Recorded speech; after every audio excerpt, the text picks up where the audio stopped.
अस्सलाम वालेकुम। खौफनाक सच में एक दफ़ा फिर आपके साथ हाज़िर। आज से आप देखेंगे कि मैंने अपना ट्विटर हैंडल की जो आईडी है उसका नाम भी खौफनाक सच टीवी रख दिया है। मेरा यूट्यूब चैनल खौफनाक सच टीवी होगा और मैंने फ़ेसबुक पर भी अपनी आईडी तो मेरी यही नज़र चौहान ही रहेगी, लेकिन उसके साथ पेज ब्लॉग पोस्ट की बजाय खौफनाक सच टीवी होगा, जहां से मैं ये लिंक आपके लिए शेयर किया करूंगा।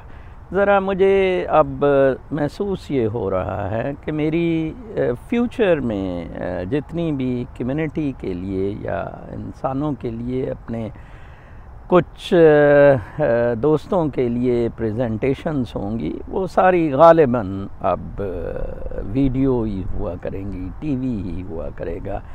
लिखने पढ़ने में तो अब लोग बहुत ही काहिल हो गए हैं और उस चीज़ से निकल रहे हैं। दूसरा, मैं एक दफ़ा फिर आपको बताता चलूँ कि आपको मुझे फॉलो करने का, लाइक करने का और सब्सक्राइब करने की बिल्कुल भी कोई ज़रूरत नहीं है, क्योंकि मुझे बिल्कुल शोहरत नहीं चाहिए, किसी किस्म का पैसा मोनेटाइजेशन नहीं चाहिए, मैं किसी का एजेंट नहीं हूँ।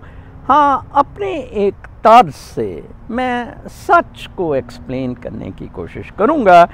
जो प्रेजेंट सेटअप में को जो 2000 साल से मामला चल रहे हैं उसमें ये सच बहुत खौफनाक हो गया है, जो कि बुनियादी तौर पे प्यार मोहब्बत का दर्स है, इखलाकियात का दर्स है, रूहानियत का दर्स है, लेकिन वो सारा ही बहुत खौफनाक हो गया है। कल ही मुझे कोई पटवारियों ने, कोई 100 से ज़्यादा ने ट्विटर पर अनफॉलो किया। बहुत अच्छा हुआ। ये नेगेटिव एनर्जीज़ ट्विटर के थ्रू और बाकी चीज़ों के थ्रू ना मेरा ये सर खा जाती हैं, तो मैं बड़ा शुक्रगुज़ार हूँ। कल मेरे एक दोस्त यहाँ पाकिस्तानी वेगस में रहते हैं, तो वो मुझे जो बाइडन का भेज रहे थे एक तकरीर सी कि जनाब साहब मैं आते ही मुसलमानों पर पाबंदियाँ उठा दूँगा। वाह जी वाह, हमारे लोग भी इतने पागल हैं कि मतलब आप ओबामा को भूल गए हैं, जिसने एक्सपेक्ट किया जाता था, कहा जाता था कि ये सारा मुसलमानों के ख़िलाफ़ गंद रिपब्लिकन्स का है। ओके, बड़ा बुश भी तालिबान को बिठाई फिर रहा था, साथ में लाया था, और अब इसने छोटे बुश ने आगे डंडा टका दिया और वो बेचारों का बुरकस निकाल दिया। इतना बड़ा जुल्म अमेरिका ने किया। सोचा जा रहा था ओबामा ये कालिया सा ले आए हैं और बाकी लोगों को भी, कालों को भी फीलिंग्स मिलेगी और बाकी कम्युनिटीज़ भी कुछ खुश होंगी। इस कुत्ते ने तो ना आओ देखा ना ताओ। चलें जी, बुश ने तो 9/11 करवाया, बुश ने तो इराक का एक ड्रामा सा क्रिएट किया कि ये केमिकल वेपन का कर रहे हैं, ठीक है ना।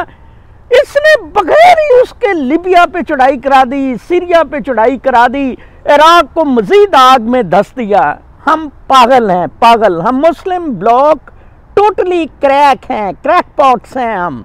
हज़रत मोहम्मद सल्लल्लाहु अलैहि वसल्लम के नाम से हम एलर्जिक हैं, बजाय इसके कि उनके फ़लसफ़े, उन्होंने जो अमलन प्रेजेंट किया है उसको अपना सके। नतीजा क्या हुआ देखें, वो उर्दगन जीत गया। Erdogan is a dictator, fascist, Nazi type dictator of the highest time. Istanbul में हार गया, बड़ा टिल का इसने जो इस्तांबुल से जीत कर ये टर्की पर नाफज हुआ था, इसने टिल का जोर लगाया। पहले इलेक्शन खत्म कर दिए, दूसरे किए, फिर हार गया। रिगिंग भी दोनों दफा इसने की, लेकिन जनाब वो अपना डिक्टेटोरियल सेटअप से अपनी चीज मनवा गया कि अगर आप ने रियासतों के थ्रू रहना है फिर आप इस तरह रहना है। कमाल है उसने जो अज़रबैजान में किया है। और मैं हैरान होता था, जैसे मैं फिर आपको बताऊंगा कि एक पब्लिक पार्क जौन सा है उसने टर्की को एम्बेसी के लिए दे दिया, ठीक है ना जी। वो आज वो अपने वो हलाल कर रहे हैं ये सारी चीज़ें। हम तो किसी तरफ ही नहीं है ना, टोटल मसली लपाड़ी लौंडी। मतलब जो हमने इसमें किया पाकिस्तान की क्रिएशन में, आज मैं आपको बुनियादी फ़लसफ़ों से शुरू होऊंगा कि हमारा बहुत बड़ा मसला है कि हम फ़ोटोग्राफ्स को, वीडियोस को इन आइसोलेशन, ये एक फ़िल्म चल रही है, आप इसे 5000 साल से चलानी शुरू कर दें, ठीक है ना जी। आप कहें जी कि 5000 साल पहले कुछ रीज़नेबल आबादी थी जिसका रिकॉर्ड भी है तारीख़ में, बेशक कुछ में बायस्ड है, कोई कुछ उसे लिख रहा है, कोई कुछ लिख रहा है, ठीक है, एक फ़िल्म है। आप कोशिश करेंगे उस फिल्म को एज अ होल देखें, ये ना हो कि उस फिल्म का एक हिस्सा, एक टांग देख लें, सिर्फ एक जूता देख लें किसी का, नो नो नो, पूरी फिल्म देखें, आपको सारी समझ हो जाएगी। खौफनाक सच में मेरा जो बाकी लोगों से डिफरेंस है, जो चीज़ें एक्सप्लेन कर रहे हैं आप तक, मैं तो खैर बहुत वीक आदमी हूँ और मैं तो अपने आप को ना दानिश्वर कहता हूँ, एक तालिब इल्म समझता हूँ, तो वो यही है कि मैं होलिस्टिक अप्रोच देने की कोशिश करता हूँ हमेशा। मेरे ब्लॉग्स पढ़ें 1000, मेरे अब वीलॉग्स देखें मामला कहाँ से ख़राब हुआ। आप स्टार्ट करें कि मामला वहाँ से हुआ कि मेन आर नॉट एंजल्स। आदम की औलाद ने, एक बेटे ने दूसरे बेटे को कत्ल कर दिया, ठीक है जी, मैन आर नॉट एंजल्स साबित हो गया, एंजल्स की एक अलग सेटअप थी और सारा कुछ था। अब क्या किया जाए? अब एंजल्स तो नहीं हैं, इनको कैसे सुधराया जाए, उसके लिए कोशिशें शुरू हो गई। दो किस्म की कोशिशें शुरू हुई। एक ये कोशिश शुरू हुई कि इनको इंडिविजुअली, एंजल तो नहीं, एंजल के करीब तरीन ले जाने की कोशिश की जाए पॉजिटिव एनर्जीज के साथ। दूसरी कोशिश हुई कि इनको कंडीशनिंग से कंट्रोल किया जाए, जैसे ये बकरियां शकरियों के रेवड़, ये जानवरों के रेवड़ शेवड़ नहीं होते हैं, बिल्कुल इसी तरह। एक स्ट्रीम ऑफ थॉट में सुकरात आ गया जिसने कहा कि नहीं, इनको एंजल्स बनाने की कोशिश करते हैं। उसने कहा सोचें, इनको इंडिविजुअल ही रखने की कोशिश करते हैं, ठीक है जी। वो सुकरात, उसका बहुत बड़ा कैरियर था। सुकरात को जब जहर भी दिया जा रहा था तो उसने रिफ्यूज़ नहीं इसलिए किया था कि भाई इनकी कंडीशनिंग की रजीम है, लॉ होना चाहिए, मैं मानता हूँ, ये आपके जौन सा फिलॉसफी है उसके मुताबिक ठीक है, ओके आई गो। क्योंकि वो दूसरे स्कूल ऑफ थॉट में था जिसमें डाइजनीज हैं, जिसमें मेरे जैसे लोग हैं, जिसमें स्पिनोज़ा, जिसमें इमैनुअल कांट, जिसमें जीन पॉल सार्त्रे, बहुत सारे लोग, तारीख भरी पड़ी है।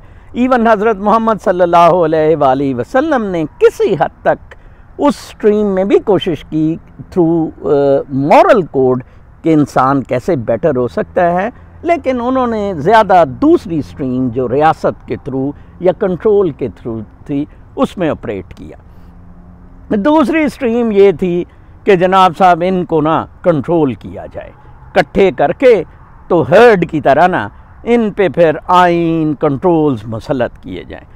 उस के किंग जनाब प्लेटो साहब हैं, ठीक है ना जी। प्लेटो ने और फिर एरिस्टोटल ने तो कमाल ही कर दी।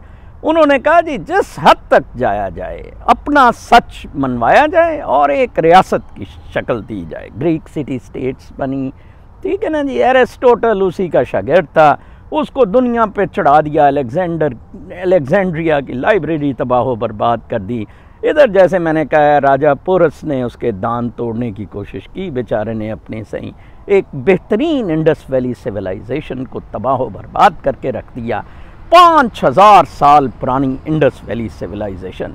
आज सिंध का आज पाकिस्तान का चीफ जस्टिस कह रहा था कि 5 डैम बनने से छोटे के बड़े क्या कह रहा था, उससे बलूचिस्तान का मसला बड़ा पानी का हल होगा। कोई सुनने को तैयार है? कोई भी नहीं, कोई मानता ही नहीं। कोई कहता है जी दरिया दा ये हिस्सा मेरे अब्बे दा सी, ये मेरे दादे ने अलाट किया सी। कोई कहता जी ये पहाड़ का हिस्सा मेरे कोल सी, ठीक है ना। ये तो वो लोग हैं जो गाय को आदि कर देंगे, अच्छा जी अगला हिस्सा तू ले ला, पिछला मैं ले ला, नॉट नोइंग कि वो गाय बर्बाद हो जाएगी, ठीक है ना जी। ये दूसरी स्ट्रीम है। आज मैं आपको सिर्फ इसी तक की रखूंगा, इस बेसिक बुनियादी तकसीम से आगे बढ़ने का। आप कुत्तों की तरह या जानवरों की तरह मुझ पे ना चढ़ा करें। मैं कुछ कमेंट्स यूट्यूब पे भी देखता हूँ, ट्विटर पे भी देखता हूँ, मैं बड़ा अपसेट होता हूँ। ना आप में अक्ल है, ना मुझे जवाब देने को दिल करता है। और आजकल मैं बड़ी एब्यूसिव लैंग्वेज इसीलिए यूज़ कर रहा हूँ। ये गैराज की पैदावारें, ये मैं क्या गैराज की पैदावारों का मुकाबला करना।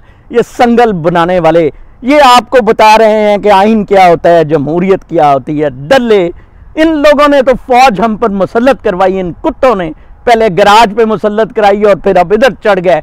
वो ख्वाजा आसिफ ने अच्छा कहा, उसने कहा जी मैं नहीं आसिफ जरदारी पे ट्रस्ट कर सकता, हम नहीं ट्रस्ट कर सकते, सारी दुकानदारी की बात है। वो ब्रिटेन में कोई सेनेटर या किसने, वो मैं ट्वीट पे उसके देख रहा था, उसने कहा ये 10% इसको इंडाइट किया है तो आज इसको सपोर्ट क्यों कर रहे हैं लोग।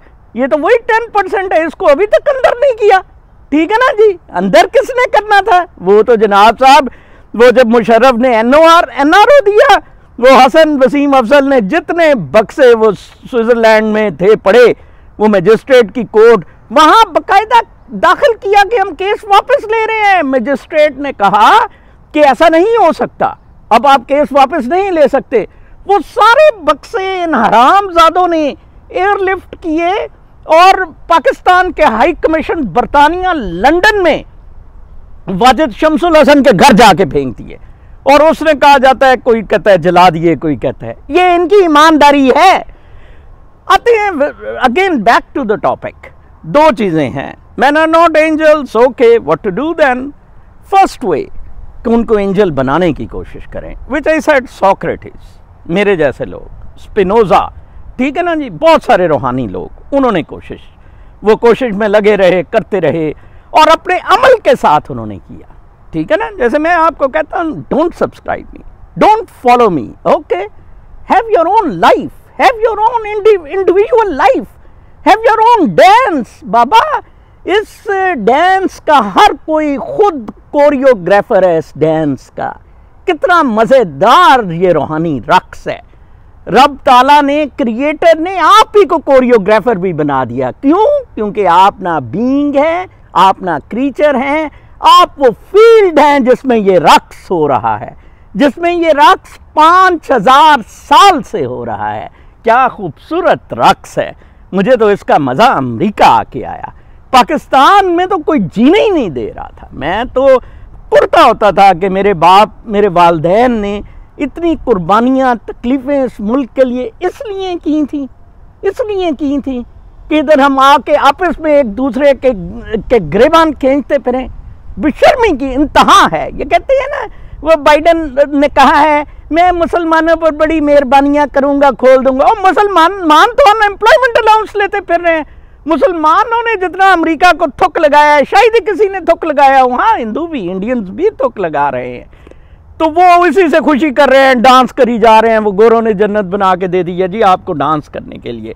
और हमें किन मुसीबतों में अपने मुल्क छोड़ने पड़े हैं, इधर आकर ही हम इंसान बन जाएं। मैं तो मौजों के लिए इधर नहीं आया, मैं तो I don't even own a car here. मैं तो पैदल चलता हूँ, आइंस्टाइन की तरह लाइफ एंजॉय करता हूँ। मेरा एक अपना म्यूज़िक है, एक मौसीकी है इसके साथ एंजॉय करने की। तो एक तो था ये मंत्रा, दूसरा मंत्रा था इनको कंडीशनिंग करके रियासतों में ठोका जाए। अनफॉर्चुनेटली हम दूसरे मंत्रे में आ गए। ठीक है ना, इस वक्त पूरी दुनिया दूसरे मंत्रे में है, रियासतें हैं। ठीक है, फिर उस कंट्रोल के डिफरेंट शेड्स आए, डिक्टेटोरियल, डेमोक्रेटिक, सेकुलर और पता नहीं क्या क्या बकवासियात। उसमें जिसका तुर चला वो उस कंट्रोल में थ्रू रियासत घुस गया। ठीक है जी, एक इतना बड़ा रियासत तुर बन गई कि दूसरी जंगे अजीम के बाद हर एक को शौक हुआ इंडिपेंडेंट रियासत का। जैसे कि आज बलोचियों को शौक है बलोचिस्तान की इंडिपेंडेंट रियासत का। मेरा बड़ा दिल करता है कि ये अपना शौक पूरा करें। सिंधु और अल्ताफू डाकू को सिंधु देश का शौक चढ़ा हुआ है। ठीक है ना, फिर वो रियासतों का इनको बना दें, हर मोहल्ले को एक रियासत बना दें ताकि उधर एक रहमान डकैत हो और वो अपनी कार्रवाइयाँ आसानी खाबे शुरू कर दें। हालांकि which happened in many cases, in the case of China, China उसमें मलाप में आ गया। इन केस ऑफ जर्मनी, दोनों जर्मनी यूनाइट हुए, पाकिस्तान और इंडिया की यूनिटी की भी बात हुई, लेकिन कोई सुनता है? मुल्ला कोई सुनता है? वो मुल्ले फजल शजल हरामजादे जो उस वक्त बनाने के खिलाफ थे मेरी तरह, और आज कहते हैं हम तो नहीं खिलाफ थे और इधर आके बुन मरवाने से अपने वक्त पास कर रहे हैं। ठीक है ना जी। तो ये दूसरा रियासत वाला मॉडल जौन सा है ना, इसमें हम इस वक्त रह रहे हैं। मैंने जैसे कहा था, राशा मुझे कहती है कि तुम इधर आ जाओ, इधर पहाड़ से हिमालयाज़ के फुट हिल में, मैं बहुत नेपाल जाता रहा हूँ, ऐसे नहीं महसूस होता जैसे हम रियासत के अंडर हैं। तो हम दोनों अच्छा प्रचार कर सकेंगे। वो पहले रास्ते का, मैन को एंजल बनाने का, रूह का जो डांस है उससे इंसान एंजल बन जाता है। ठीक है, ये मादा परस्ती बिल्कुल शट डाउन हो जाती है, ख़त्म हो जाती है। ठीक है जी। जो बेहतरीन मॉडल इसमें रहा है मैं आपको बताऊं, वो कन्फ्यूशियस और हज़रत मोहम्मद सल्लल्लाहु अलैहि वसल्लम का रहा है। उन्होंने रियासती मॉडल से उस स्पिरिचुअल एक्सेलेंस का जो एक बयानिया दे दिया नैरेटिव, इस मैं कहता हूँ कमाल है। कन्फ्यूशियस एंड मोहम्मद, बाकी लोग तो मैंने आपको बताया ना, हमारी तरह अलग ही कोनों खुदरों में जाके बैठे रहे, बताते रहे। मैं इस चैनल से आपको बता रहा हूँ, ब्लॉग से बताता था कि ये रूहानियत क्या है। मैं अगर आपको मादा परस्ती से निकालने के लिए मिसाल भी मादा परस्ती का दे देता था, तो काफ़ी सारे कुत्ते मादा परस्ती के आप रूहानियत की तरफ रहें, रूहानियत की तरफ रहें, और मैं हवा में रूह को लिए फिरूं। तो वो दो अशखास हैं, इनको आप स्टडी करें। मसला तो ये है कि हम उनके फॉलोअर्स हैं, हम हज़रत मोहम्मद सल्लल्लाहु अलैहि वसल्लम के फॉलोअर्स हैं। हमने बैत की हुई है उनके हाथ पर, ला इलाहा इल्लल्लाह मुहम्मद रसूलुल्लाह कलमा तय्यबा कर। हमने कुरान पाक को उन पर वही नाजिल होने से अल्लाह पाक का कलाम के तौर पर एक्सेप्ट किया है, लेकिन फिर भी आप देख लें हमारे हालात क्या हैं। कोई एक हमारा मंशूर प्रोग्राम, हमारा लाइफस्टाइल, उसके मुताबिक देख लें। अब आप उस रियासती एस्पेक्ट से मेरी जो कल की अमेरिकन प्रेसिडेंशियल डिबेट थी, आप उसको देखें। उन रियासतों में भी रियासत wasn't a person, रियासत पर्सन नहीं था। अगर रियासत पर्सन होता शेख मुजीबुर रहमान कभी कत्ल ना होता जनाब। रियासत वॉज एन एंटिटी, समथिंग, एक इल्यूजन था, एक एब्स्ट्रैक्ट रियलिटी थी रियासत। ठीक है ना जी। बांग्लादेश बन गया, फाइन, वो शेख मुजीबुर रहमान को पुन दिया अगलों ने। ठीक है ना जी। जैसे वो कहता है बलोचिस्तान रियासत बनी तो हम पंजाबियों को कत्ल कर देंगे, ताफू कहता है गेट आउट कहेंगे पंजाबियों और उनको। रियासत इज एन एब्स्ट्रैक्ट। उस एब्स्ट्रैक्ट को जिसके हाथ में पावर है वो इम्प्लीमेंट कराता है उस एब्स्ट्रैक्ट को। बेसिकली रियासत मार खा गई कि वो टुवर्ड्स मोर चली गई control and exploitation. With in रियासत भी मामलात सही रह सकते थे अगर वो रियासत का मॉडल कन्फ्यूशियस और रियासत मदीना वाला होता। ठीक है ना जी। वो नहीं अनफॉर्चुनेटली हो सका, कंट्रोल और एक्सप्लॉयटेशन वाला हो गया। यूएसए और पाकिस्तान में रत्ती भर का डिफरेंस नहीं है रियासत की एक्सप्लॉयटेशन और कंट्रोल में। पाकिस्तान और इसका सिर्फ यूएसए बेटर है, वहाँ रेगुलेशंस है। ठीक है जी। वहाँ आप देखें सुप्रीम कोर्ट में सीट खाली होती है 48 साल। मैं कहता था कि कल किसी को न्यू ऑरलिन्स में अगर तब मुझे वीज़ा मिला होता है, जिस कॉलेज में मुझे एलएलएम के लिए दाखिला मिला था, तो बैरेट उधर से पढ़ी है तो शायद मेरी ये स्टूडेंट होती। आज मैं फ़ख्र से कहता है जी मेरी स्टूडेंट अमरीकी सुप्रीम कोर्ट में चली गई है। उन्होंने अपनी सुप्रीम कोर्ट में 48 साल खातून को भेज रहे हैं। ठीक है जी। आगे पपेट पेश करने के लिए सदर के लिए एस्टेब्लिशमेंट एक इंतहाई अपाहज बाइडन टाइप शख्स पेश कर रही है। अंदाजा लगाएं वो करता है, मतलब वो लफ्ज बीच में ठप अप कर जाता है। ठीक है जी। और बिल्कुल ना कोई करियर ना कोई। और अच्छा किया Trump wasn't even a councillor, जो हिलरी से जीता, जो बड़ी बोस्ट करती थी हार्वर्ड से पढ़ना और बड़ा लॉ और पता नहीं क्या क्या। वो अपने गिनवाती होती थी चीज़ें। Establishments then came into focus, like military का पल्ला पाकिस्तान में इन इस्टेब्लिशमेंट हावी है, ठीक है। अब दो वजह से पाकिस्तान में एक्सप्लॉयटेशन और कंट्रोल को मेलो डाउन नहीं किया जा सकता है। एक तो रेगुलेशंस नहीं है, एक इस्टेब्लिशमेंट खुद जो कि in form of Pakistani military बड़ी एविडेंट है। अमेरिका में तो इधर लोगों को पता ही नहीं ना इस्टेब्लिशमेंट कौन है, पेंटागन है, कांग्रेस है, प्रेसिडेंट है, कौन CIA है, कौन है, ठीक है ना जी। But there is, let me tell you, कोई कहता है जी एल्मनाटी है, कोई सीक्रेट सोसाइटी है, बैरकैफ पाकिस्तान में वो बड़ी एविडेंट है इन फॉर्म ऑफ आर्मी। तो वो अब ये बाकी सारी टोपी ड्रामे हैं, इक़्तिदार के टोपी ड्रामे हैं। इस माइंड सेट के साथ आप मेरे बाकी के वीलॉग्स भी on spirituality, on collective living, हमारी कलेक्टिव कॉन्शियसनेस को बिगड़ गई हुई है। कलेक्टिव कॉन्शियसनेस रिपेयर करने की ज़रूरत है। आप मेरा फ्यूचर का बयानिया इस खुदारा पर्सपेक्टिव में देखें कि या तो इंसानों को फरिश्ते बनाने की कोशिश करें, तो या फिर ये रियासती निज़ाम में तब्दीलियाँ लाने की कोशिश करें, अपना रोल प्ले करें फॉर पॉजिटिव। आपके एंड्स मदद प्रस्ती नहीं होने चाहिए, आपके एंड्स रूहानी एक्सेलेंस या जिस मकसद के लिए आप इस दुनिया में आए हैं वो होने चाहिए। अपना बहुत ख्याल रखें। अल्लाह ने के बाद।